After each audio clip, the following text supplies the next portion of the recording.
No, no, that's wrong. Dixie Diamonds 271. Mets 12:56 a.m. Dixie, Australia 9:56 a.m. Rewa Bichette strode to Commander Kelbaugh and said, "Sorry for the delay. What's the breach?"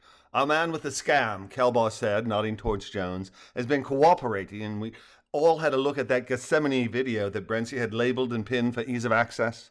The great news is that it literally shows Brency assaulting de Rosier with deadly intent and then kicking the tar out of him once he'd knocked him unconscious. The bad part is it also has a very clear footage of one of the professor's revendu, or at least a confederate thereof. Norden and I discussed the need for transparency versus security, and he convinced me to allow him to record but not show the balloon. Have you seen one of the balloons? Mind-boggling." "I haven't," Bichette said, "and based on what you just said, I'm hoping I don't see one now. Shall we review Norden's footage for my edification and our verification concerning the balloon not being recorded?" "I was just about to suggest that," Kelbaugh said with a smile and a nod. "Peter," he said with greater volume, "may we speak to you a moment?" Norden, approaching Kelbaugh and Bichette, replied, "Certainly," as the three men stood face to face.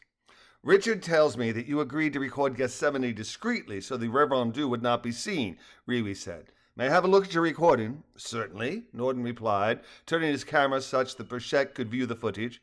"It's quite graphic at first, but I did make sure that the balloon beam is never truly visible," he added as he ran the footage.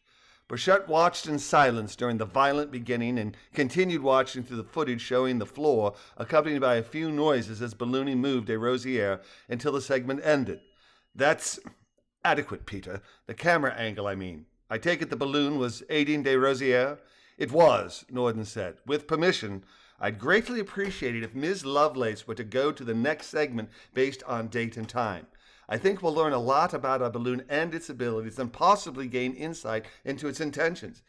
"Yes," Bichette said, nodding. "Yes, I agree. I'd appreciate it if you'd allow us to watch the next segment once before we run it again while you record. We need to find the best way to have transparency while we limit sharing top secret information with as few people as possible."